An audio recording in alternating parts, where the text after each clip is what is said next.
Hello, Carly here, pet industry online marketing coach. So today I want to talk to you a little bit about the 5 top mistakes I see pet professionals make on their Facebook business page.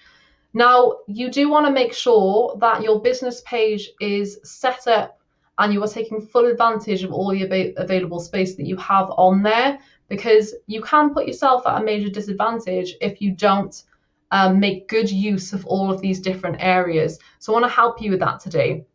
So the number one mistake that I see pet professionals make on their Facebook page is not adding a pinned welcome post. Now, a welcome post, it allows your visitors to see exactly who you are, how you can help them, and who you serve straight away. So immediately when they come onto your page, that is the first post that they're going to see. So instead of potentially just seeing, a picture of a pet quote or, a funny dog meme or something else that you're talking about that doesn't tell them exactly how you can help them straight away, make sure that you are curating the first thing that they see with that welcome post.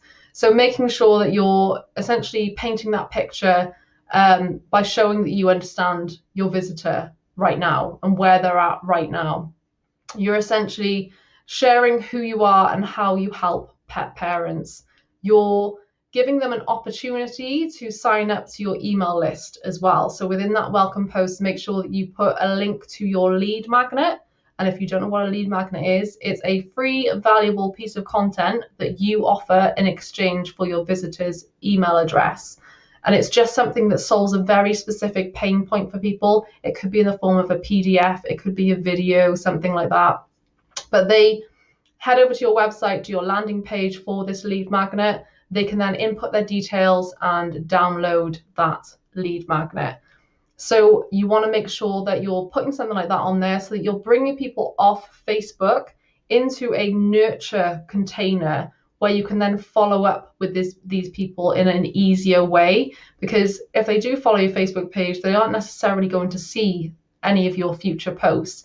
But in email, it is far more likely that they will see all of those lovely communications from you, where you can, send more of your valuable tips and build that relationship with them.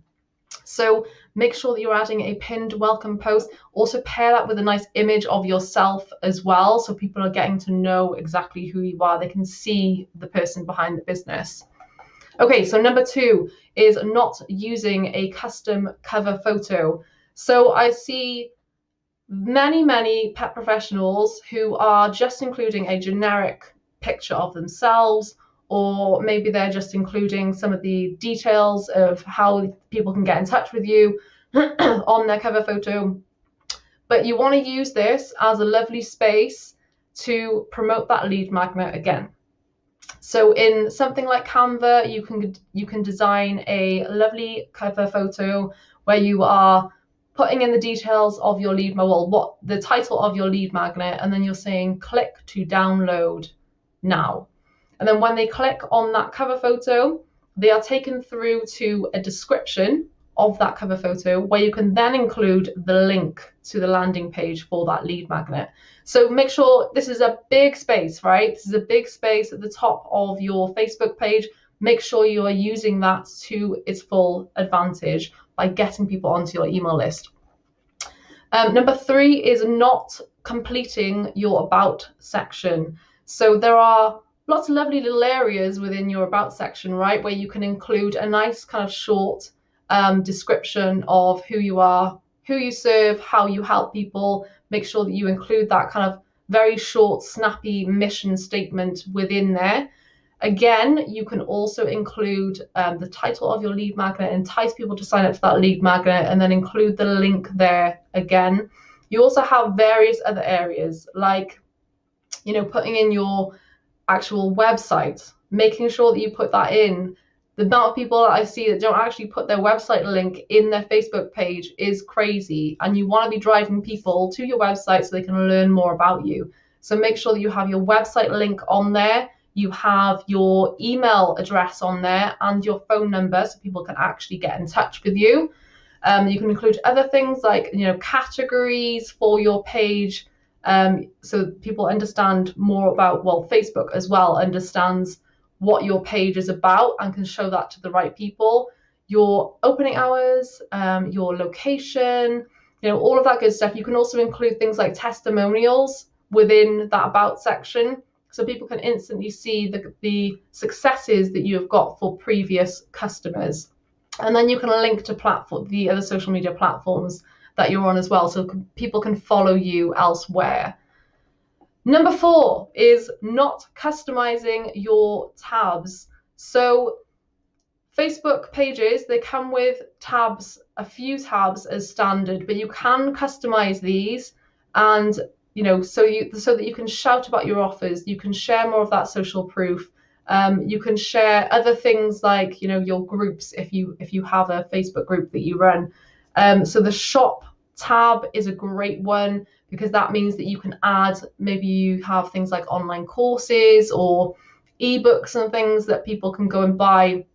You can include the price of those things on there, and then a link to the actual web page where they can go and buy that. Same for services. The services tab, you can include details of your services, and then people can go and check those out on your website. So this is a really good thing to do, because it's almost like another mini website for your business, right? It's including all of these key products or services that you have in your business to get people to actually buy from you. So there are other things. You've got a live tab. If you go live on your page a lot, you can have this lovely all-in-one place for your live videos. Reviews obviously is really important as well for social proof, so people can see that you have got results for people in the past. Things like events tabs. So if you do run events, maybe you do things like masterclasses or webinars, you can create that space for all of your events that you're running on your page. Jobs, offers, if you have discounts, all that kind of stuff. So do have a look at your tabs and see which tabs are going to work best for your business. And the last one, number 5, and I always talk about this, I always bang on about it, having no strategy is the 5th biggest mistake I see pet professionals make. And it is so important to have a strategy and not just think that you can just randomly post on the fly, any old piece of content, be really active one week and then not active for a couple of weeks. That's not going to help you build your audience, and it's not going to help you build a loyal customer base either. So you need to be a predictable presence in people's lives. Every piece of content that you create as well needs to be created with intention. It needs to have a purpose behind it. It's so, so important. I can't stress that enough, that you need to plan, you need to have a strategy in order to get results on Facebook or any social media strategy for that matter. So, so important. So I hope you found that useful. They are my 5 top biggest mistakes that pet professionals make on their Facebook page. Let me know if you found that useful and which key tip that I shared here today was your favorite.